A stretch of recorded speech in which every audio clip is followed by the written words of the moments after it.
So let me give you an update on a couple of things. California has now passed ethnic studies. It's taken them 2 years, but now the State Board of Education, K through 12, has unanimously approved a model curriculum to guide how the histories, struggles, and contributions of Asian, Black, Latino, and Native Americans and the racism and marginalization they experienced in the United States will now be taught to millions of students. In high school, you have to take this. It's a required class.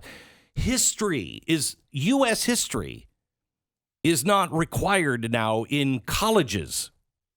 You can go for 4 years and not take a single class on U.S. history, and it's fine. Totally fine. The ethnic studies, and it is coming to you.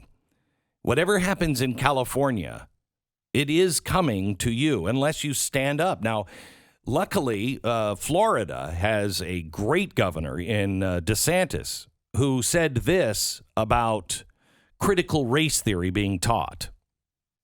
I don't know if some of you guys have seen this critical race theory. It's basically teaching kids to hate our country and to hate each other based on race. It puts race as the most important thing.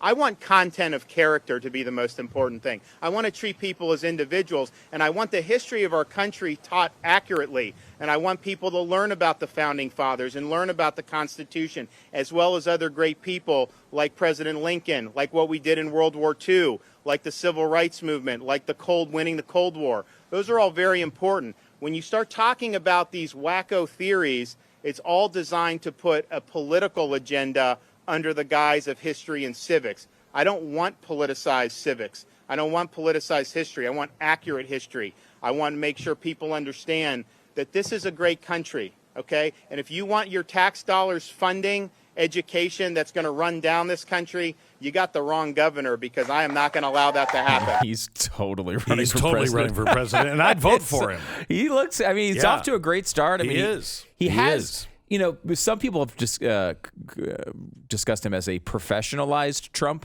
in that, like, he doesn't get into as much trouble. He doesn't go off into the more, you know, kind of cultural and like I'm just fighting with a person in the media type of stuff. Yes, he's more attached to issues, but he has that same sort of spunk. He doesn't mind mixing it up with the media. He does, and his performance, I think, was pretty good. And if he could get the Trump machine behind him, he would win.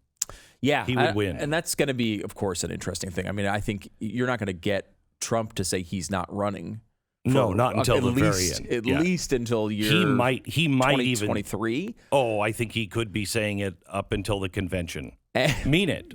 Yeah, I would if I were him. I always say this, because going back to when Sarah Palin, they were talking about her running in 2012, and he sat there and she's like, we haven't made any decisions on this. And you realize the second you say I'm out, you lose relevance. You're gone.